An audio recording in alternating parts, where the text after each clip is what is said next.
जरा हम सबका रिएक्शन ले लेते हैं, उसके बाद इस पर आगे विस्तार से बातचीत करेंगे। उमा सिसोदिया जी भी हमारे साथ जुड़ चुके हैं, पूर्व प्रदेश उपाध्यक्ष आम आदमी पार्टी से। उमा जी, आपका भी बहुत बहुत स्वागत। शांति प्रसाद भट्ट जी, क्या कुछ कहना चाहते हैं इस पर?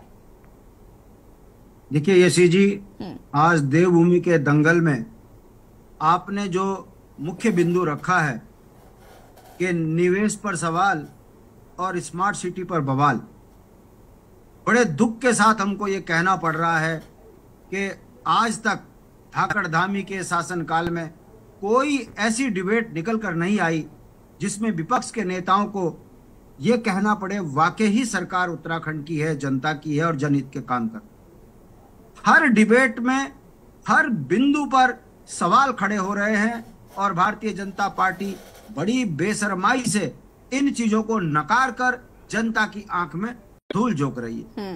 देखिए, आज जो डिबेट है कि स्मार्ट सिटी के जो है 18 में भी नाम ना आना, पैसे का रुकना, कूड़ा सड़कों पे गिरना और कूड़े के लिए 119 करोड़ का ना मिलना, यह बताता है कि आधे अधूरे मन से अब यह स्मार्ट सिटी अस्थायी देहरादून रहेगी और इसमें आने वाले समय में कितनी बीमारियां होंगी, कितनी अव्यवस्थाएं होंगी, इस पर भी आने वाले 2 महीने के बाद आप चर्चा करते हुए दिखेंगे।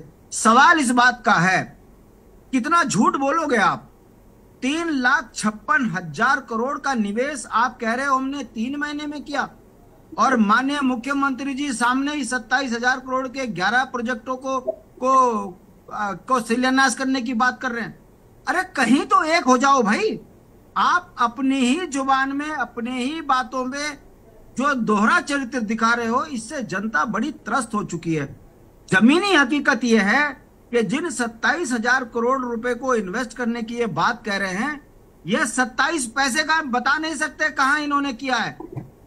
राजनीति झूठ इतने लेवल पर बोलना यह बताता है कि भारतीय जनता पार्टी के शासनकाल में सच्चाई एक बात की है कि जो लाला लोग अपने व्यापार में कभी नहीं स्वीकारते कि हम प्रॉफिट में, हमेशा रोते हैं कि घाटा हो गया।